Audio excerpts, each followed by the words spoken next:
Yo, what's going on, guys? It's the Draft Nerd, and we finally got the draft order solidified, at least for non-playoff teams. We know who holds the number 1 overall pick, and it is none other than the Tennessee Titans. So let's find out what this new mock draft looks like. And we are going to be doing a little bit of trades. We're still not going to go crazy with the trades, but I think I have 2 trades that I'm going to be doing in this mock draft. So without further ado, let's get into it. Alright, coming in at number 1, we got the Tennessee Titans, like I said, and they could very well go quarterback here. You know, Cam Ward, Shedeur Sanders, those are the top 2 guys. But do they pass up on Travis Hunter?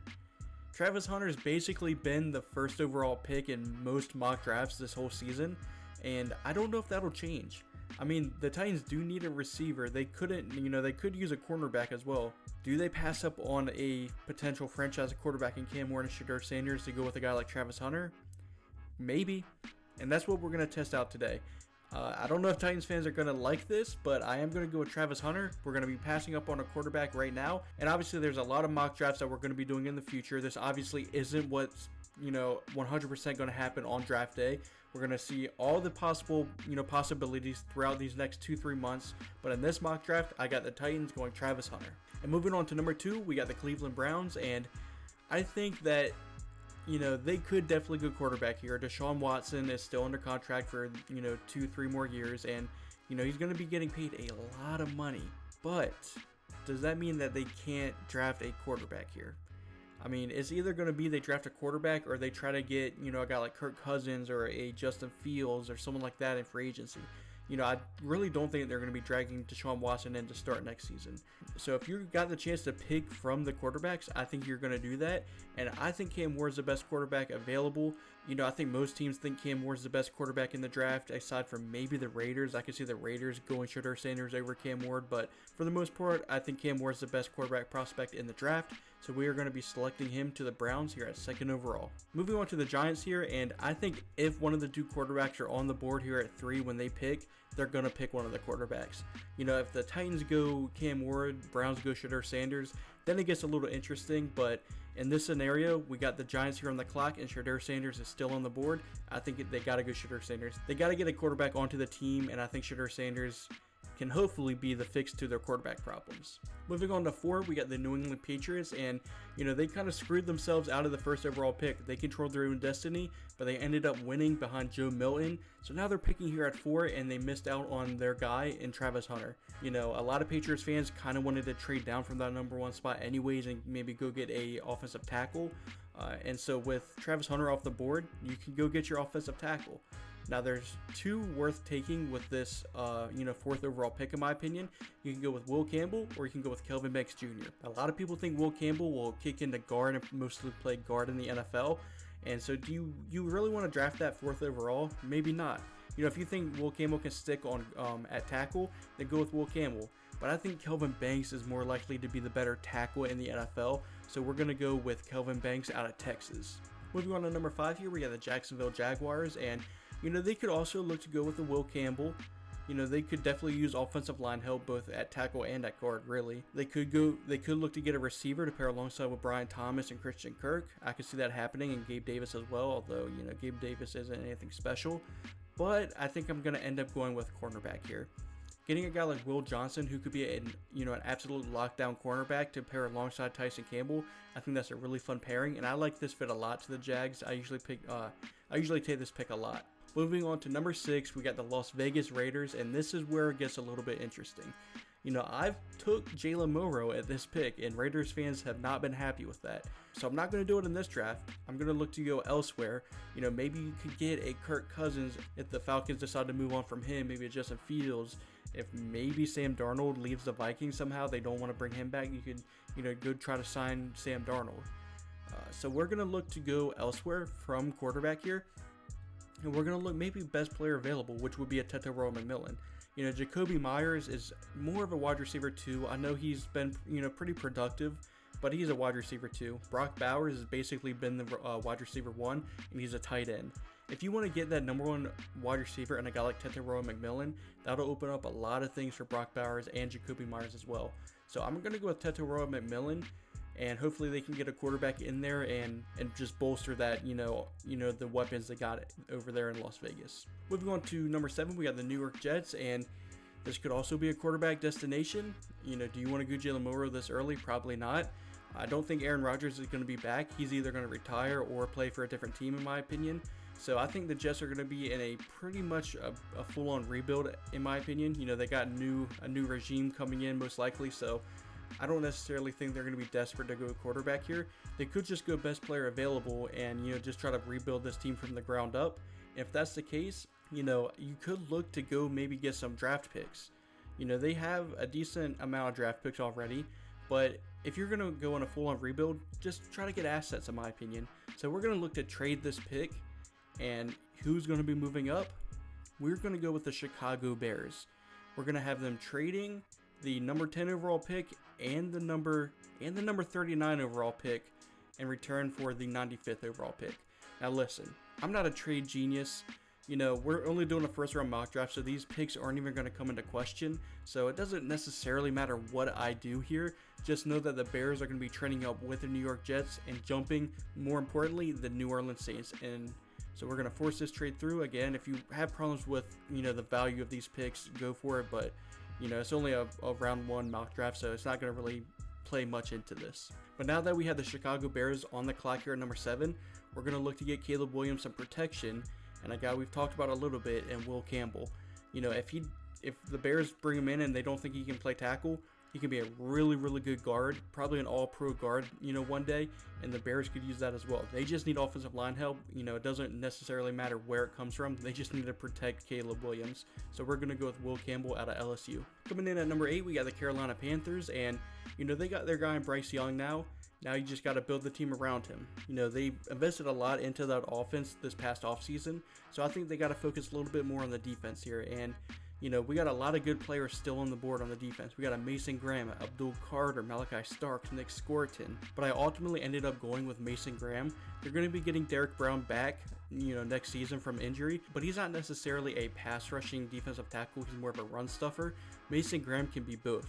He's an absolute monster, and I think it's more important to get a really, really good defensive tackle than maybe a really good edge rusher. There's a lot more really good edge rushers than there are really good defensive tackles. So I'm going to go with Mason Graham here out of Michigan. Moving on to number 9 here, we got the New Orleans Saints. And I think that they could look to go with pass rush help. They really got Carl Granderson and, you know, Chase Young, and Chase Young is a free agent, I do believe. So they're going to look to get some pass rush help in the building.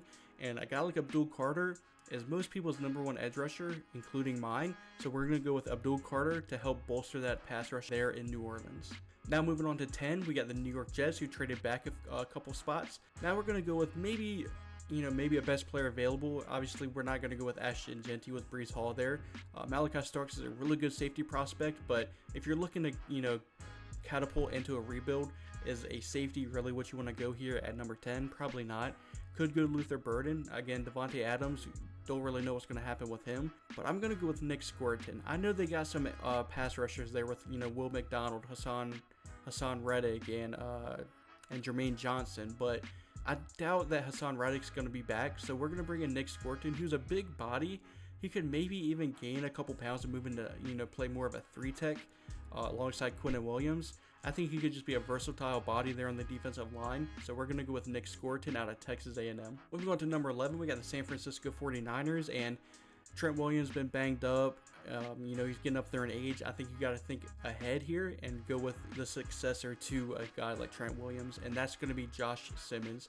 He's been banged up for Ohio State this past season, but he's done a lot to really solidify himself as a first-round talent, and I think he's that next guy up. There's a tier where it's Will Campbell and Kelvin Banks, in my opinion, and then the second tier is a guy like Josh Simmons, Ariante Urzuri, Wyatt Milam, and Cameron Williams. But I do think Josh Simmons is the best out of the bunch, so we're going to go him with the number 11 overall pick. Moving on to 12, we got the Dallas Cowboys, and everyone goes Ashton Genty here, but I do want to just mention that Luther Burden could be the pick here as well. You know, they don't really have that number 2 guy alongside CeeDee Lamb, but they don't have a running back at all, in my opinion. So, you know, I don't think Rico Dowdle is, you know, that great of a running back. Ezekiel Elliott's a million years old. They got to get, you know, a guy in there that can run the ball, and Ashton Genty can surely do that. Moving on here to 11, we got the Miami Dolphins, and do I necessarily think they're going to go offensive line in the first round here? Maybe not. They took Patrick Paul last year, who is more of a developmental guy, But, if it's up to me, I'm going to go offensive line here for the Dolphins. I could also see them maybe going Malachi Starks, but I really do think they need to get offensive line help in the building. And so we're going to go with the tackle out of Minnesota and Ariante Urzuri. On to 14 here, we have the Indianapolis Colts, and a lot of people like going tight end here. I could see that for sure, but I think Malachi Starks is just a Colts type of player. They like those big athletic freaks, and Malachi Starks is that. He's borderline a blue chip prospect in my opinion, so we're going to go with him here at 14. On to 15 here, we have the Atlanta Falcons, and I know Falcons fans are probably tired of this, but they got to get pass rush help. Who's the best pass rusher on the board? In my opinion, it's either Michael Williams, maybe a James Pierce, or the guy that they got listed at linebacker and a Jaylen Walker. I think Jaylen Walker could be just an absolute, athletic freak for that defense who could, also drop back into coverage if they need him to. So we're going to go with Jaylen Walker here to Atlanta. On to 16 here, we got the Arizona Cardinals. They could go in multiple directions here. They could go offensive line. They could go defensive interior. I also think they could maybe even go receiver here if they really wanted to. But ultimately, I have them going with the defensive tackle Kenneth Grant out of Michigan, which is Mason Graham's teammate, but they were both just phenomenal prospects. Kenneth Grant is 339 pounds, but he moves like he's probably around 270. This dude's an athletic freak, and pairing him, you're going to get BJ Ojulari back, who got injured in training camp, I believe. So they're going to get a bolster to that defensive line. They drafted Darius Robinson last year, so we're going to keep improving that defensive line and going Kenneth Grant out of Michigan.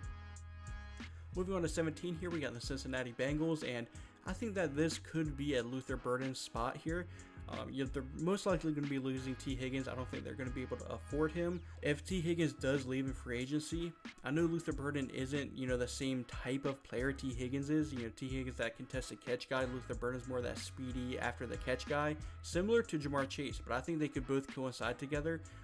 And I think for Jamar Chase to, be used to the maximum capability, he's got to have another good receiver alongside him so he just doesn't get double teamed every single possession. So we're going to go with Luther Burden out of Missouri to give Joe Burrow another really, really good weapon.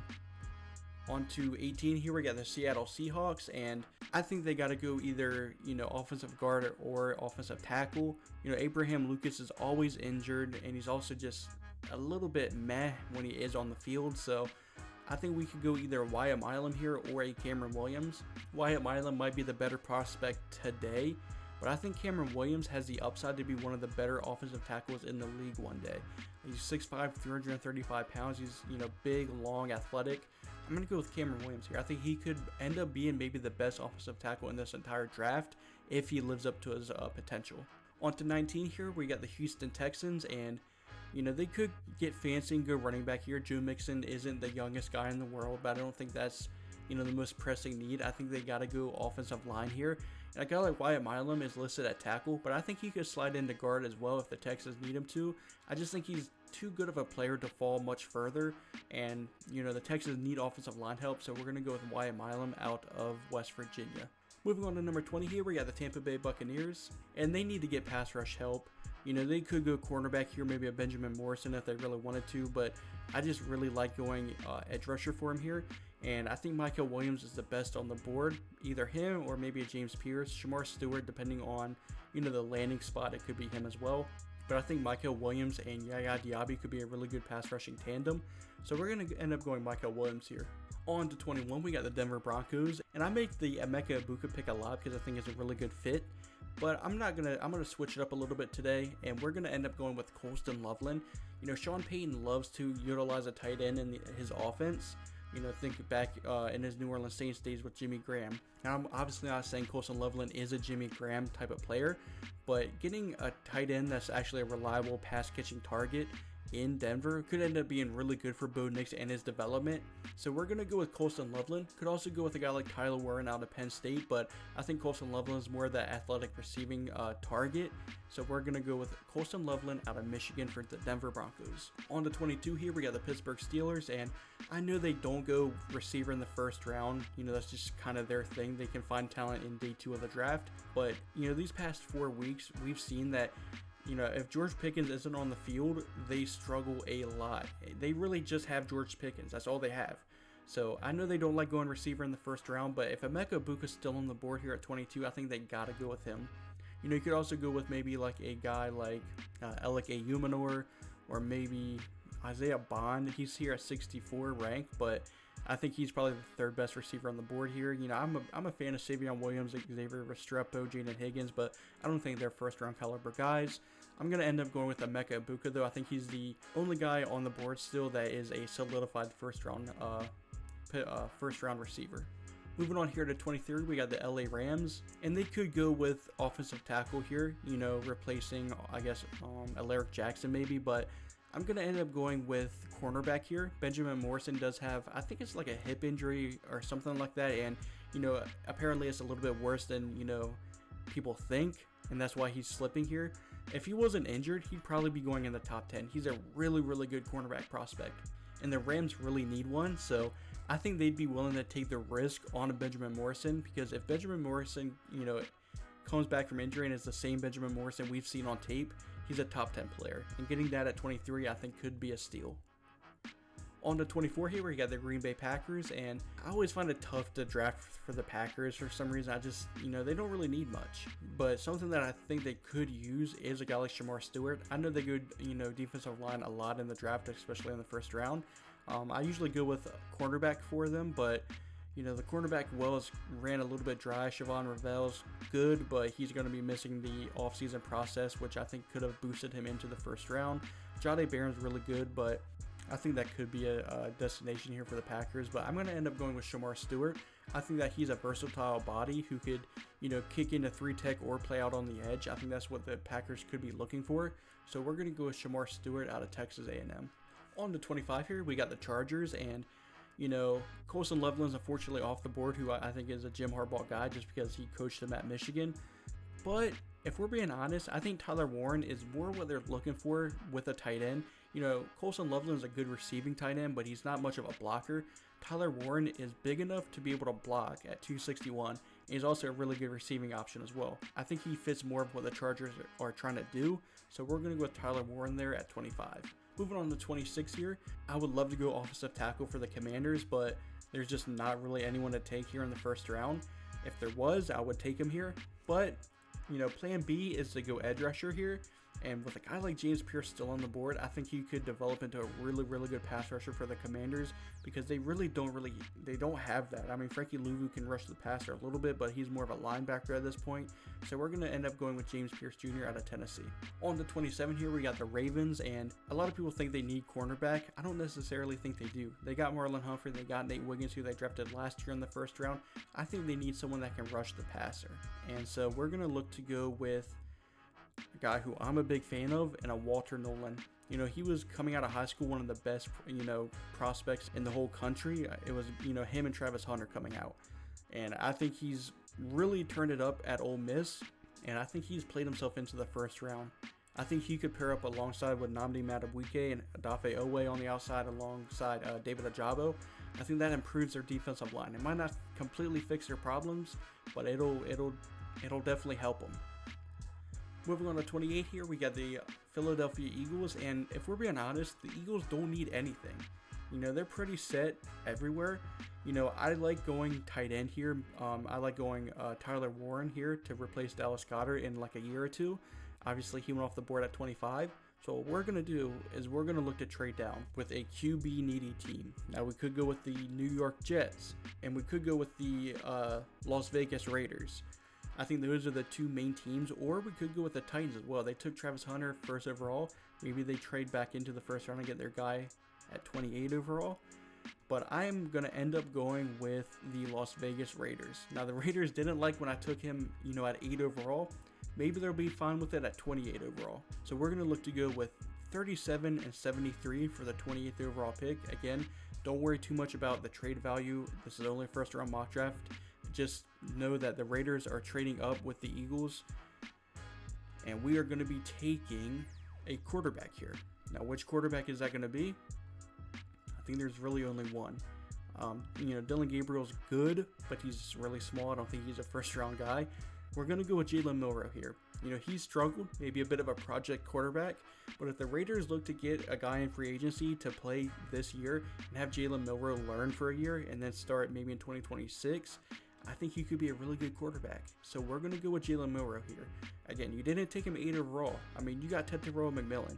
Maybe in a couple years, you could see Jaylen Moore throwing to Brock Bowers, Tetairoa McMillan, and Jacoby Myers, and it could be a really, really good offense. So we're going to go with Jaylen Moore here at 28. On to number 29, we got the Buffalo Bills. And, I think they could go with defensive line here. Good trenches and maybe go with a Tyleik Williams. I think he's a fringe first-round guy for me. But instead, I'm going to end up going with Jadeveon Baron. He played outside at Texas this year and played really, really good. He can also play slot, and he can probably even play safety if you really wanted to. He's a versatile, chess piece in the defense, and I think that the Bills could really, really use him. Moving on to 30 here, we have the Minnesota Vikings, and cornerback well has run dry. I mean, Trey Amos is solid, Shavon Ravel is good, but I think he fell out of the first round consideration because of that injury. So there's not really a cornerback worth taking, and so we're going to get fancy with it. If, Aaron Jones, he's up there in age, he's not going to be part of the Vikings' future for much longer, so why not think ahead and get a guy like Omarian Hampton, who's just a big, bruising running back. You could go Cam Scatterbo as well after, what he did in the playoffs, but we're going to go with Omarian Hampton to, eventually replace Aaron Jones, but probably next year just have a bit of a split backfield, Omarian Hampton being that big bruising back, and then, Aaron Jones being that receiving option out of the backfield. Moving on to 31 here, we got the Detroit Lions, and I'm going to continue to hammer home this pick here, which is Alec Ayumanor. They got their slot guy in Amon-Ra St. Brown. They got their deep threat in Jameson Williams. I think Alec Ayumanor could be that big-bodied X receiver. He doesn't have to be their wide receiver 1, obviously. He could even be their wide receiver 3, but they don't really have that X receiver. I think Alec Ayumanor could be that guy. He's also a really good blocker too, which I think Dan Campbell would absolutely love. And then to round out this first round mock draft, where you got the Kansas City Chiefs, and I typically like going offensive tackle here. No good offensive tackles, and if that's not the case, I like going tight end. No good tight ends. So what do we do here? I thought about this pick a lot, and I ended up settling on a Shavon Ravel. I know I just said that he might have, lost first round hype because of that injury, but if anyone can afford to, take a risk on a cornerback, I think it's the Chiefs. Shavon Ravel has the potential to be a Quinion Mitchell-esque player who, played at a small college and dominated and just didn't have a chance to show it against, better talent. I think if Shavon Ravel didn't get injured and could play at the Senior Bowl, I think he could, really have a Quinion Mitchell-esque, route to the draft. But, he's injured, so he's not going to be able to participate at the Combine or Senior Bowl, anything like that. But I still think the Chiefs could take a chance on him. I think Shavon Ravel is a phenomenal prospect. So we're going to end up taking Shavon Ravel out of ECU. And then that's going to be the draft. Let me know what you guys think. Obviously, we got the NFL draft in 3 months. So this obviously isn't a finished product. This isn't probably what's going to happen on NFL draft day. But it's fun to kind of just experiment with different picks. We finally got some trades in here. We finally know, the number 1 overall pick. It's going to be the Titans. So just let me know what you guys think of this mock draft down in the comments. If you liked the video, consider subscribing. And as always, I'm the Draft Nerd, and thanks for watching.